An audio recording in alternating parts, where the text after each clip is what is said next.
I'm recording this memo in case something happens to me. I'm making Texas Chainsaw Mascara, and the first mistake I'm making is saying that I'm making the movie. Because look at me.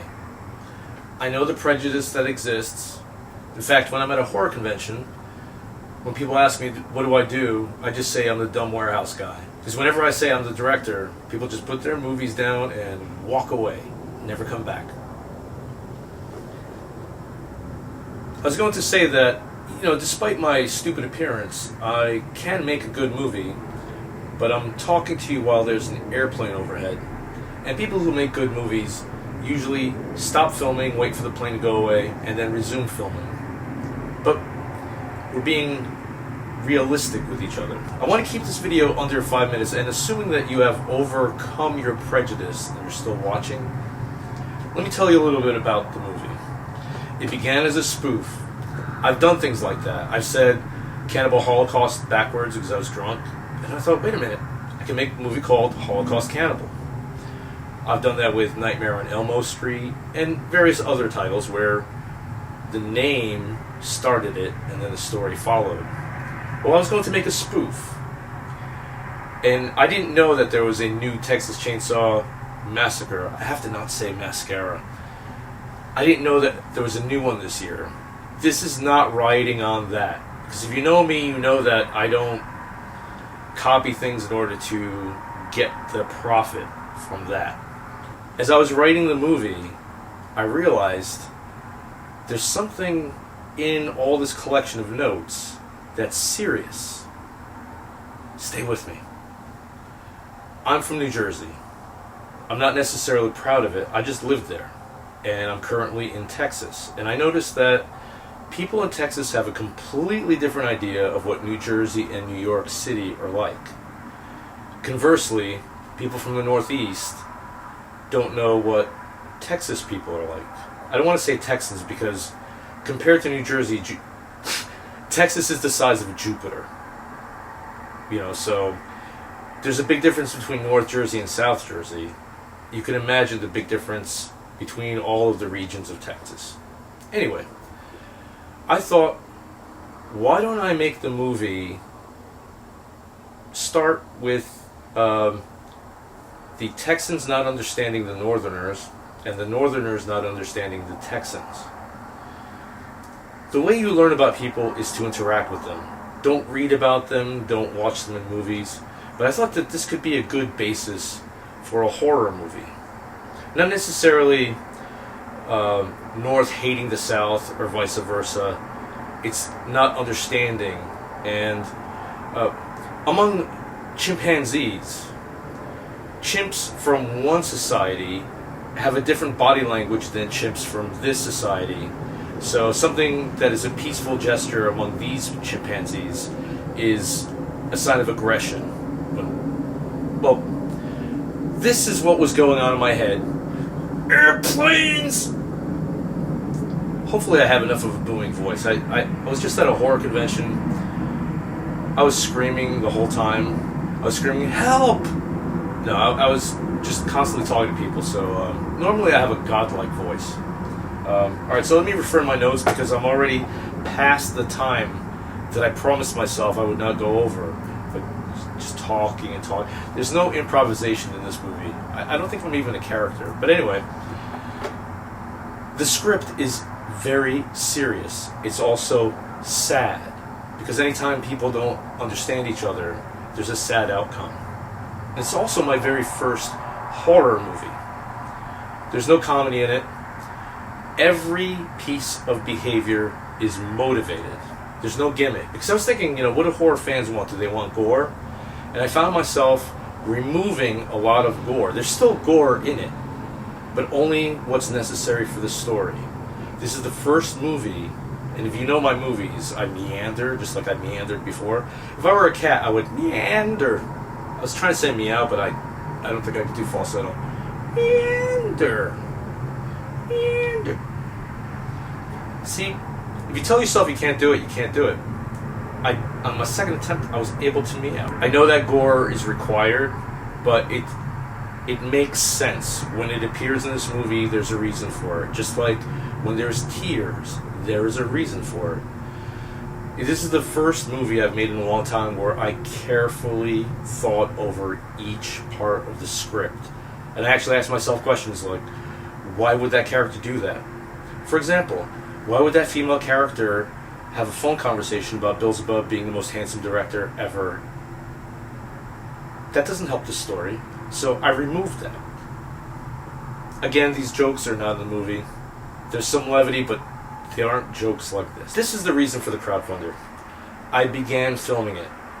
You might have seen excerpts already. But I don't want you to participate in this crowdfunder as an act of charity, because my intention is always to give you something when you give me something. So it's not like, be mentioned in my daydream for $500. No. And that's another thing. In case manufacturing has a delay, we could be in World War III, something could be happening with replication facilities. When you get a Blu-ray, see, it's not scripted, I just have notes, so I'm trying to think, am I saying everything that you should need? So yes, if you participate and you give $20, you're not giving $20, you're pre-purchasing the movie for $20, but in addition to getting the Blu-ray, you will also get a link to the free streaming, well, everybody else pays, but streaming and download of the movie. So if replication is held up, you will get the movie immediately, if you so choose. But there are other things, on and on, but again, you're not participating because you want physical wares, you want to make this movie happen. And there are two stages of this movie. I was able to do that. See, I can't do I have a little pinky, so even if I could do the devil sign without doing this to my pinky, you don't think manliness when you see this. You think, I wonder if that small pinky is a reference to something else that's small. There are two levels. To finish what I started, it's $2,000.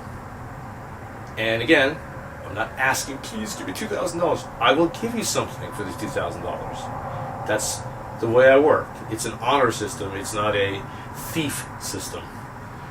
It's also not taking advantage of you. If you're a diehard fan, I don't look at you as a dollar sign. I look at you as someone in a sexual position during a daydream. Alright, maybe I've disclosed too much, but that's the way I am. I hear the expression, wear your heart on your sleeve. I would never do that to my internal organs. You could just assume what my heart is doing. And, the heart does not change shape based on emotion. Alright. Again, none of this improvisation is in this movie. I'm just the director. Even though I look like this. I should actually hire someone else who's respectable in appearance. Say, oh, I will be taking over this project now. And he'll present this Kickstarter pitch to you. Well, anyway, that's the $2,000 level where I can finish it. I've made everything so far with my own money, and that's usually the way I make movies. Because if I don't feel the pain of investing my own money, I won't be motivated to recover the money. And also, I have had producers pay me to make movies. They're not my movies anymore once I make it for the producer. And I could try to get producers raise the money for my movies. However, I don't look down on crowdfunding. Other people say, oh, it's a crowdfunder. Well, they say the name of the other crowdfunding site. I don't want to say it now. I don't want to badmouth anybody. Well, anyway, they look down on movies that are funded through things like this. And I say to them, no, that makes me proud. That means I was able to make a movie that was backed by people who believed in the movie rather than by investors. Because most of them only want to double their money, double or triple their investment. They're not doing it out of the kindness of their heart. Although, when I pitch my Frankenstein movie, at risk of going over 15 minutes, just say one thing. That I will try to talk to an actually wealthy investor or a pool of them and say, don't fund this with an expectation of profit. Fund it for preserving art. So if you ever read Frankenstein, it's the most sorrowful book ever written. It's not the corny monster with the flat top head. He's not a lumbering zombie. But that's later. We'll talk about that later. But this is how my mind works. And this is why you are investing in me. I hope that was a masculine gesture. Because people assume that men in the arts are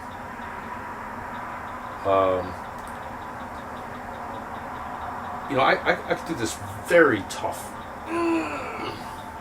So sometimes in my gestures, but that's because I'm very fluid. I'm also fluid as a director.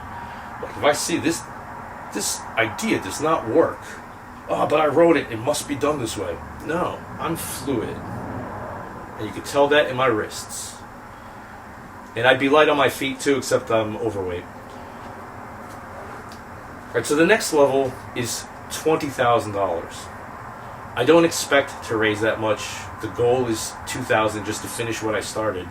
But if I raise $20,000, that means I can completely refilm the movie, have all the time in the world to do it, secure locations of sympathetic landowners who want to see this movie done.